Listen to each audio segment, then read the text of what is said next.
آج سے 35 سال پیچھے چلے جائیں، میں اس سے قبل کے زمانے کو تو نہیں جانتا، لیکن اس زمانے کی مجھے ہوش ہے کہ لوگوں کے پاس پہننے کے لیے 2 جوڑے بھی نہیں ہوا کرتے تھے، بہت کم لوگ تھے، اور وہ کہیں شادی پہ جانا ہوتا تو کسی کے جوتے مانگ کے لوگ لے جایا کرتے تھے۔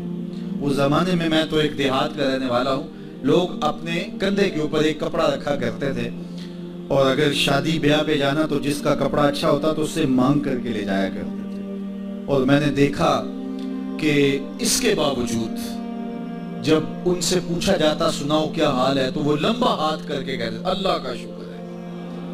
یہ بالکل، یہ ایک دن میں گزر رہا تھا گھر سے نکلا تو میں نے دیکھا کہ بچے غباروں سے کھیل رہے تھے، تو وہ غبارے پھوڑتے نا تو جو ہے وہ شور ہوتا، تو بچے مسکراتے ہنستے شوخیاں کرتے، تو میں روک گیا۔ تھوڑی دیر کے بعد میں چلا تو میرا ساتھی مجھے کہنے لگا کہ یہ آپ کیا دیکھ رہے تھے؟ تو میں نے کہا کہ مجھے بچپن یاد آ گیا۔ وہ کہانی یاد آ جاتی ہے نا کہ جب وہ کاغذ کی کشتی، وہ بارش کا پانی، وہ ایک زمانہ ہمارے اوپر بھی گزرا ہے، وہ ایک زمانہ تھا میرے اور آپ کے اوپر جب ہمارے بھی جہاز چلا کرتے تھے، چاہے وہ کاغذ کے ہوتے تھے لیکن جہاز چلتے تھے، ہماری کشتیاں بھی، بحری جہاز بھی ہمارے چلتے ہوتے تھے۔ آج دنیا چاند پہ جانے کے لیے بےتاب ہے، کیسا زمانہ تھا جب ہم خود ہی چاند ہوا کرتے تھے۔ تو میں نے کہا مجھے ماضی کا زمانہ یاد آ گیا اور میں اس منظر کو دیکھنے لگا، لیکن میں نے تھوڑی سی تبدیلی دیکھی ہے۔ جب ہم چھوٹے ہوتے تھے تو غبارہ پھٹ جاتا تھا تو ہم رونے لگ جاتے تھے، اس لیے کہ غبارہ ہی ایک ہوتا تھا اور کھیل ہی ختم ہو جاتی تھی، اور ان کے پاس اتنے غبارے ہیں ان بچوں کے پاس کہ غبارہ پھٹتا ہے تو یہ خوش ہوتے ہیں، پھر نیا غبارہ آ جاتا ہے۔ تو میں نے کہا کہ آج کس قدر آسودگیاں ہو گئی ہیں، تو ہم 5-7 بچوں کے پاس ایک غبارہ اور ان کے پاس جو ہے وہ درجنوں غبارے، تو کہاں سے کہاں دنیا پہنچ گئی۔ تو 2-2 3-3 جوڑے لوگوں کے پاس ہوتے تھے، اور آسودہ حال لوگ بھی جو ہے وہ بعض کا کسی سے جوتے مانگ کر کے کسی شادی پہ جایا کرتے، لیکن پھر بھی اگر پوچھتے جناب کیا حال ہے تو لمبا ہاتھ کر کے کہتے اللہ کا شکر ہے۔ اور آج کسی آسودہ حال شخص سے بھی پوچھے جناب کیا حال ہے تو وہ کہتا ہے بس گزر ہو رہی ہے۔ تو شکر ختم ہو گیا، یہ انسان کی فطرت ہے، جب اس کو ملتا ہے تو اس کو تو شکر زیادہ ہونا چاہیے، لیکن وہ ناشکرہ ہوتا ہے۔ تو اللہ تعالیٰ فرماتا ہے قسم مجھے گھوڑوں کی اداؤں کی، اللہ اکبر، گھاس کھاتے ہیں لیکن مالک سے وفاداری کرتے ہیں۔ قسم ہے ان کے پاؤں سے لگی ہوئی کھریوں کے ٹکرانے سے نکلنے والے شراروں کی، قسم ہے ان کے سینوں سے نکلنے والی آواز کی، بے شک انسان بڑا ناشکرا ہے، انسان بڑا ناشکرا ہے۔ اللہ اکبر۔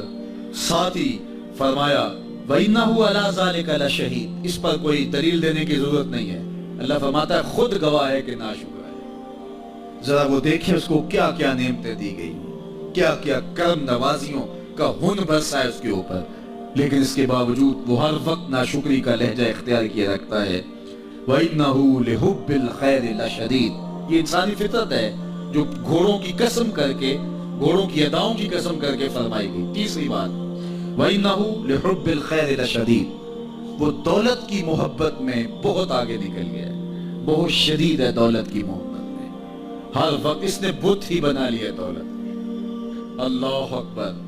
دولت جب بت بنتی ہے اور انسان اس کی محبت میں اندھا ہو جاتا ہے تو پھر اس کے باطن کا نور رخصت ہو جاتا ہے۔ اور اللہ نے قرآن مجید میں ایک دوسرے موقع پہ فرمایا الذی جمع مالہ وعددہ، یہ وہ بد نصیب شخص ہے جو مال جمع کرتا ہے اور بار بار اس کو گنتا رہتا ہے، بار بار حساب لگاتا ہے کتنا ہو گیا کتنا ہو گیا کتنا ہو گیا۔ الذی جمع مالا وعددہ یحسب ان مالہ اخلدہ، پھر یہ گمان کرتا ہے کیڑا پیدا ہوتا ہے اس کے اندر، اور وہ کیا کہ میرا مال مجھ کو لافانی کر دے گا، اب میرا کو کیا بگاڑ سکتا ہے، میرے پاس اتنی دولت ہو گئی ہے۔ اللہ اکبر۔ یحسب ان مالہ اخلدہ، پھر فرمایا کلا لینبذن فی الحطمہ، ایسا ہرگز نہیں ہے۔ اللہ فرماتا ہے یہ تمہاری مکروہ سوچ ہے کہ تمہارا مال تمہیں لافانی کر دے گا، تمہارا مال تمہیں ہر مشکل سے بچا لے گا، ایسا ہرگز نہیں ہے۔ کلا، ایسا ہرگز نہیں ہے۔ لینبذن فی الحطمہ، اللہ اکبر، تمہیں پکڑ کے آگ میں ڈال دیا جائے گا۔ یہاں لفظ جو استعمال ہوا ہے لَيُنبَذَنَّ، یہ عرب کہتے تھے نبست النال، جب ان کا جوتا پرانا ہو جاتا نا تو اس کو اتار کے ایسے پھینک دیتے کہ اب یہ کام کا نہیں رہا، تو جوتے کو جب حقارت سے پھینکا جاتا تو اس کے لیے وہ لفظ بولتے نبست النال، میں نے جوتا پھینک دیا، اب اس قابل ہی رہا کہ پاؤں میں بھی رکھا جائے.